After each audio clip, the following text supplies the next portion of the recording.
Good evening class. I hope you all are doing great. So आज हमारा जो 77th lecture है studies on social mobility, और एक जो global social mobility index world economic forum publish करता है, तो हम उसको देखेंगे भी उसकी फाइंडिंग्स क्या थी। तो क्लास, जैसे कि मैं हमेशा बोलता हूँ, जब भी आप सोशोलॉजी या जीएस के आंसर लिखो, मेंस के जो आंसर लिखो, तो उसमें बहुत इंपॉर्टेंट पार्ट होता है डेटा। भी आप कुछ भी लिख रहे हो तो अगर उसको आप डेटा के साथ या किसी स्टडी के साथ आप उस फैक्ट को या उस इंफॉर्मेशन को जस्टिफाई करते हो तो दैट इज मोर इम्पैक्टफुल। तो इसी तरह हम देखेंगे जो स्टडीज ऑन सोशल मोबिलिटी हैं, तो ये सिर्फ आपको सोशल मोबिलिटी कंसेप्ट में ही काम नहीं आएंगी, जो आपको और भी काफ़ी कंसेप्ट, जैसे जेंडर पे भी एक स्टडी है तो उसमें जेंडर इश्यूज पे भी काम आएगी, इनक्वालिटी, पावर्टी, अलग अलग आपको मतलब जो ये स्टडीज़ हैं बेसिकली ये सोशल मोबिलिटी पे है, बट आपको और फैक्ट्स पे भी ये बहुत ज़्यादा काम आएगी। तो हम अब देखते हैं जो पहली स्टडी थी, Lockwood and Goldthorpe the fluent worker study. तो इसके बारे में मैंने ऑलरेडी डिस्कस भी किया हुआ है जब सोशल कॉन्सिक्वेंसेज, जब हमने सोशल मोबिलिटी देखा था, तो मैंने एक बताया था एम्बुर्जुआजीमेंट थीसिस। एम्बुर्जुआजीमेंट थीसिस क्या थी भी, मतलब जो सोशियोलॉजिस्ट थे वो क्या कह रहे थे, क्योंकि मार्क्स ने क्या कहा था भी जो लोग हैं वो ज़्यादातर क्या हो जाएंगे, प्रोलेटेरियंस हो जाएंगे। लेकिन एम्बुर्जुआजीमेंट थीसिस क्या कहती थी भी due to modern industrial system जो मिडिल क्लास है वो एक्सपैंड हो रही है, जिसको बोलते हैं एम्बुर्जुआजीमेंट। तो जो ये अफ्लुएंट वर्कर स्टडी थी, जो लॉकवुड एंड गोल्डथॉर्प ने स्टडी की, जिसको अफ्लुएंट वर्कर स्टडी बोलते हैं, तो ये देखना चाहते थे भी एम्बुर्जुआजीमेंट एक्चुअल में हो रहा है कि नहीं हो रहा। तो उस टाइम क्या थे भी 1950 में कुछ लोग थे जो मैनुअल जॉब कर रहे थे इन लाइक असेंबलिंग थिंग्स, तो उनकी ना जो वेजेस बहुत ज़्यादा थे और वो बहुत ज़्यादा वेल्दी हो गए, और उनको क्या कहने लग गए, एफ्लुएंट वर्कर कहने लगे, एफ्लुएंट वर्कर। तो उन्होंने जब स्टडी की लॉकवुड एंड गोल्डथॉर्प ने, उन्होंने देखा भी तो भी ये एक्चुअल में इनकी जो मैनुअल वर्कर हैं, जो इनकी वैल्यूज़ हैं, जो इनका बिहेवियर है, जो एटीट्यूड है, जो इनके रिलेशन हैं, जो पॉलिटिकल बिहेवियर है, वो मिडिल क्लास से मैच होता है कि नहीं होता। तो इन्होंने जब देखा तो वो उन्होंने पाया भी इनसे जो बहुत ही डिफरेंट है जो इनका बिहेवियर है मिडिल क्लास से। तो उन्होंने क्या कहा भी ऐसा नहीं है बुर्जुआजीमेंट हो रही है, जो वर्किंग क्लास है, जो पहले की वर्किंग क्लास थी और जो अब की वर्किंग क्लास है, there is a emerging of a new working class. तो लॉकवुड गोल्डथॉर्प ने ये ढूंढा।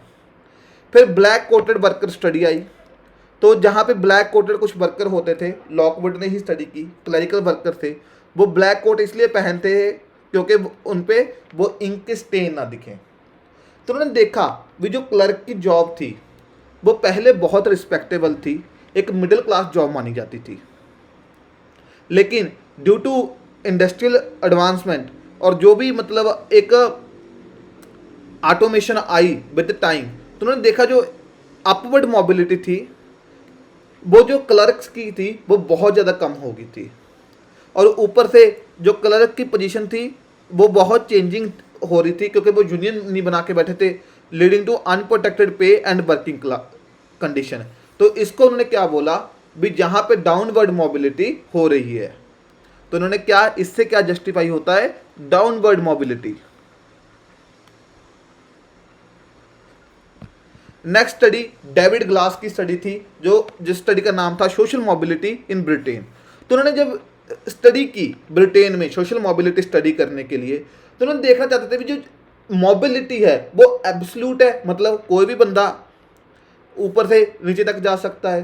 तो उन्होंने जब देखा तो उन्होंने क्या बताया, सोशल मोबिलिटी बहुत लिमिटेड है और एलीट सेल्फ रिक्रूटमेंट हो रही है। एलीट सेल्फ रिक्रूटमेंट क्या है भी, जो बड़े लोग हैं जो ऊपर टॉप के उसमें एलीट बैठे हैं, वही अपने बच्चों को फिर से ऊपर पोजीशन पे लेके आ रहे हैं। इंडिविजुअल्स फ्रॉम वर्किंग क्लास और लोअर मिडिल वर्किंग क्लास में भी excluded from the social network. तो मतलब भी जो नीचे के लोग हैं उनको तो अपॉर्चुनिटी मिल ही नहीं रही। जैसे कि आप देखिए, वो तो होता ही है, आप देखिए जो रिलायंस फाउंडेशन है उनके जो भी ऑनर है मुकेश अंबानी, तो आगे की जो चेयरमैन की होंगी उनके बाद उनके बेटे ही लेंगे। तो लीड सेल्फ रिक्रूटमेंट भी जो ऊपर के लोग हैं वो अपने कनेक्शन के थ्रू अपने बच्चों को ही ये दे रहे हैं, मतलब जो अपॉर्चुनिटीज़ हैं एट द हायर लेवल। तो ये दो चीज़ें इन्होंने की। फिर उसके बाद एक ऑक्सफोर्ड मोबिलिटी स्टडी हुई 1972 में, गोल्डथॉर्प एंड लॉकवुड, और इस स्टडी ने जो डेविड ग्लास की स्टडी थी उसको चैलेंज किया। तो उन्होंने जहाँ पे 10,000 लोगों का जो इंटरव्यू था वो किया, और इन्होंने जब इंटरव्यू कर रहे थे तो इन्होंने एक्चुअली ढूंढी 7 क्लासेज, ये 7 क्लासेज थी। और ये 7 क्लासेज कैसे थी, और इन 7 क्लासेज को इन्होंने किसके हिसाब से ढूंढा था, on the basis of market situation and work situation, source and level of income, security of employment, promotional aspect, और वर्किंग की सिचुएशन क्या थी, degree of control, authority in job. और इन 7 क्लासेज को इन्होंने 3 ग्रुप में डिवाइड किया। तो उन्होंने क्या किया, उन्होंने देखा भी जो सर्विस क्लास है, जो सर्विस क्लास है ये पहले तो डिफरेंट है from the elite ruling class से, ठीक है। और सर्विस क्लास के नीचे कौन है, वर्किंग क्लास, और फिर आती है एक इंटरमीडिएट क्लास। तो ये इन्होंने 3 वो ढूंढी, और इन्होंने क्या स्टडी ढूंढी, पहले तो उन्होंने बुक चेक किया, पहले तो उन्होंने जो क्लोजर थीसिस थी उसको चैलेंज किया। तो क्लोजर थीसिस क्या कहती थी, जैसे ये हायर स्टेटा है तो ये क्लोज है फॉर द लोअर लेवल, मतलब जो नीचे के लोग ऊपर नहीं आ सकते, जो ऊपर के लोग हैं वही अपने मतलब बेटे आगे रिश्तेदारों को ही रिक्रूट कर रहे हैं ऊपर की पोजीशन पे। तो उन्होंने क्लोजर थीसिस को, क्योंकि ये क्लोजर थीसिस किसने दी थी, डेविड ग्लास ने। तो इस क्लोजर थीसिस को इन्होंने चैलेंज किया। क्लोजर थीसिस को इन्होंने क्या कहा, भी जो माइनॉरिटी ऑफ सर्विस क्लास है, जो माइनॉरिटी ऑफ लोग हैं वही इसमें वो हैं, बाकी सब क्या हैं, बाकी नीचे से ऊपर आए हैं। तो ऐसा नहीं है भी इन्होंने पूरा बुक क्लोज कर रखा है, कुछ परसेंट के लिए क्लोज है, लेकिन फिर भी एक मोबिलिटी का स्कोप है। बफर जोन थीसिस इन्होंने बताई। बफर जोन थीसिस क्या थी, भी जैसे सपोज करो ये 3 क्लासेज हैं, जो लोअर क्लास है, जो मिडिल क्लास है, जो अपर क्लास है। तो इन्होंने क्या कहा, भी जो लोअर क्लास है, एक जो अपर क्लास के बीच जो बफर जोन है, तो इसको जो लोअर क्लास की जो मोबिलिटी की एस्पिरेशन है इसको एब्जॉर्ब कर लेता है। बफर जोन थीसिस ये बोलती थी भी उसके कारण क्या होगा, भी एक मोबिलिटी भी रहेगी, लेकिन ये क्या है, short range mobility, short range.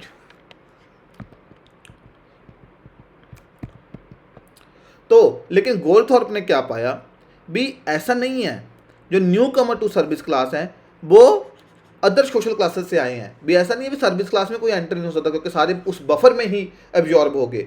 उन्होंने देखा 28.5% of all those currently in class 1 had born into class 6 and 7। So जो लॉन्ग रेंज मोबिलिटी है वो was not usual after all, भी ऐसा नहीं है भी लॉन्ग रेंज मोबिलिटी है ही नहीं, क्योंकि जो बफर जोन थीसिस क्या बोलती थी, भी यहाँ पे क्या है, शॉर्ट रेंज मोबिलिटी है।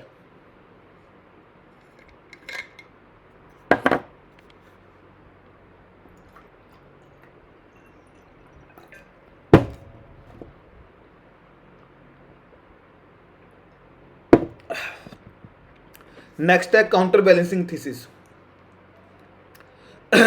इन्होंने देखा भी जो इंट्रा जनरेशनल मोबिलिटी है उसका स्कोप कम हो गया, इंटर जनरेशनल मोबिलिटी ज़्यादा है। तो उन्होंने कहा नहीं, ऐसा नहीं है, दोनों ही है। इंटर जनरेशनल मोबिलिटी इसलिए बढ़ी क्योंकि लोग अब डायरेक्ट हायर करने लग गए, क्योंकि न्यू एम्प्लॉयमेंट अपॉर्चुनिटीज़ के कारण। ये कह रहे थे सिर्फ इंटर जनरेशनल है, इंटर जनरेशनल नहीं है, लेकिन जहाँ पे क्या कह रहे हैं गोल्डथॉर्प, दोनों मोबिलिटीज़ हैं। एब्सोल्यूट मोबिलिटी, ये कहते भी एब्सोल्यूट मोबिलिटी है कि नहीं है ब्रिटेन में, तो वो कहते बिल्कुल है जी मोबिलिटी, क्योंकि after the world war 2 post war में काफ़ी ज़्यादा जो एम्प्लॉयमेंट अपॉर्चुनिटीज़ का एक्सपेंशन हुआ है, तो उन्होंने देखा, उन्होंने बताया, तो जिसके कारण क्या है, एब्सोल्यूट मोबिलिटी हो सकती है। For example in the 1900 the sons of miner had a slim chance of becoming middle class, but by 1970 the chance of upward mobility had improved considerably thus absolute mobility had increased. Relative mobility, तो उन्होंने क्या कहा, अभी relative mobility है कि नहीं है, तो उन्होंने कहा भी रिलेटिव मोबिलिटी है, लेकिन जो क्लासेज हैं, जो वर्किंग क्लास के चांस हैं रिलेटिव मोबिलिटी के, वो 1 चांस है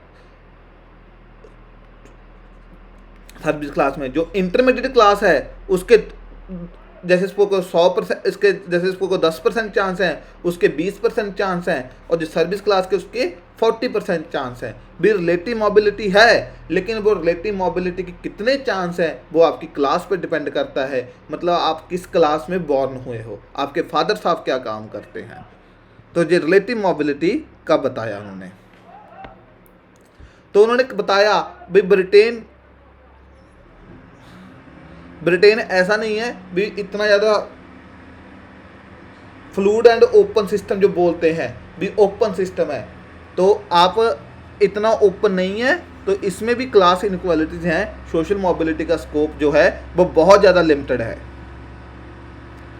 अब उन्होंने 1972 में स्टडी की थी, ये जो ऑक्सफोर्ड मोबिलिटी स्टडी थी, उन्होंने 1987 में फिर से स्टडी की। जो डेटा उन्होंने अपडेट किया ब्रिटिश जर्नल इलेक्शन सर्वे।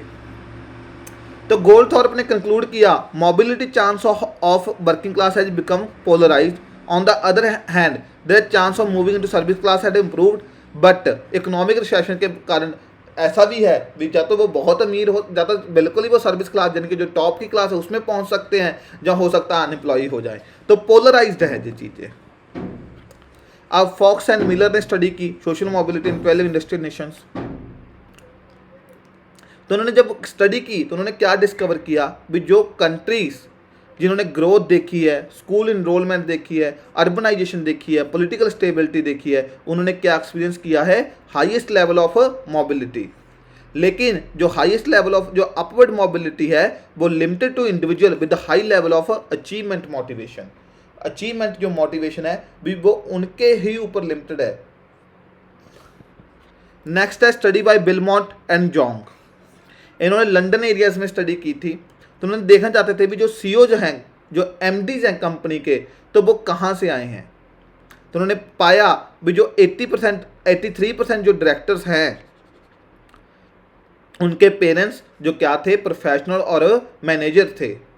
तो ये क्या शो करता है भी एलीट सेल्फ रिक्रूटमेंट हो रही है। एक फिर और एक स्टडी आई जो बहुत इंटरेस्टिंग स्टडी है, ये आप ना जेंडर इश्यूज में भी लिख सकते हो, जेंडर डिस्क्रिमिनेशन पे भी लिख सकते हो, सोशल मोबिलिटी में तो आपको लिखना ही है। Glass escalator hidden advantage for man in a female profession study. तो जो इन्होंने स्टडी की तो उन्होंने क्या देखा भी जो मैन एंड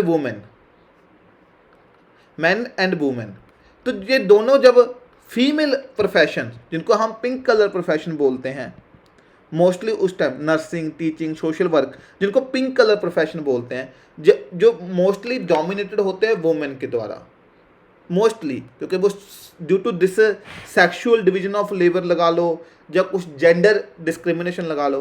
तो जब जो मेन एंटर करते हैं उसमें सेम क्वालिफिकेशन हो, लेकिन जो हायर पोजीशन पे पहुंचने का वो होता है, उनके लिए एक एस्केलेटर का काम करता है, वो जल्दी ऊपर पहुंच जाते हैं एज कंपेयर टू वुमेन। तो ये इस स्टडी में पाया गया। फिर आगे आया ग्लोबल सोशल मोबिलिटी इंडेक्स 2020। तो ग्लोबल सोशल मोबिलिटी इंडेक्स के जो कुछ पिलर थे जो ये थे, health, education quality and equity, lifelong learning, social protection, technology access, work opportunities, fair wages, working condition, inclusive institutions. तो ये अब ग्लोबल सोशल मोबिलिटी इंडेक्स के जो कुछ पिलर पाए गए, उन्होंने बताया भी अगर जो मोर इकोनॉमिक अपॉर्चुनिटीज होंगी तो मोर सोशल मोबिलिटी होगी, लेस इनहेरिटेड इनक्वालिटीज होंगी। तो ये इन्होंने विशियस साइकिल बताए, एक विशियस साइकिल, एक वर्चुअस साइकिल। तो ये इन्होंने वो साइकिल बताए। तो इनकी फाइंडिंग्स क्या थी, जो नॉर्डिक कंट्रीज थी वो डोमिनेट किया, वहाँ पे सोशल मोबिलिटी बहुत ज़्यादा है। यूनाइटेड स्टेट्स की देखिए 27th है, जबकि वो लार्जेस्ट इकॉनमी है। तो इसके कारण क्या है भी लार्जेस्ट इकॉनमी होने का मतलब ये नहीं भी मतलब वहाँ पे आपकी इनकम इक्वालिटी है, तो जहाँ पे काफ़ी ज़्यादा वो है, तो इसलिए इसका रैंक 37 है। डेवलपिंग कंट्रीज हैं लाइक इंडिया, चाइना, वहाँ पे वो they are struggling with low level of social mobility due to issues poverty, lack of access to education, health care, weak institutions. तो अब इन्होंने ये भी बताया भी जेंडर, जो वुमेन के साथ डिस्क्रिमिनेशन होता है वो भी एक सोशल मोबिलिटी के लिए डेट्रीमेंटल है।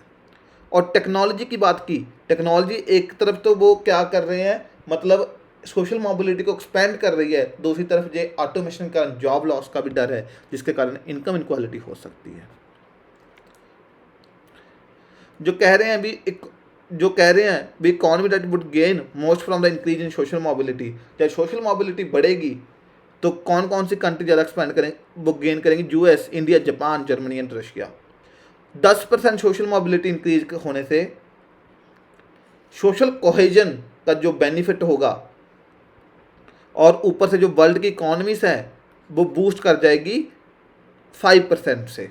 और रिपोर्ट ने क्या कहा, रिपोर्ट ने कहा स्टेक होल्डर कैपिटलिज्म की बात की। भी स्टेक होल्डर कैपिटलिज्म क्या है, भी जो कंपनीज हैं वो सारे स्टेक होल्डर्स का ध्यान रखें, जिसको हम इनडायरेक्टली क्या बोल सकते हैं, इंक्लूसिव ग्रोथ, भी सभी का बेनिफिट हो।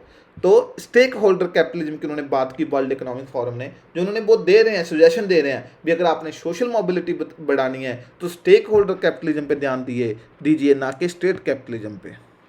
और उन्होंने एक न्यू फाइनेंसिंग मॉडल भी बताया सोशल मोबिलिटी के लिए।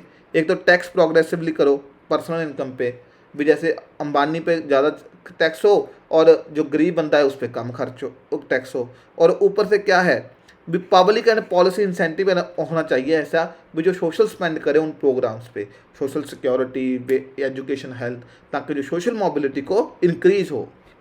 अब अदर रिपोर्ट्स हैं, तो वर्ल्ड बैंक की एक रिपोर्ट थी एड्रेसिंग इनक्वालिटी इन साउथ एशिया, तो उन्होंने इंटरजनरेशनल मोबिलिटी पाई और found that mobility is relatively low. तो जो इंटरजनरेशनल मोबिलिटी पे उन्होंने देखा भी है कि नहीं होती, तो उन्होंने कहा भी ये मोबिलिटी बहुत ज़्यादा कम है। जो गरीब लोग हैं इंडिया में, तो वो क्या है भी उनका जो ऊपर जाने का चांस है वो बहुत लिमिटेड है।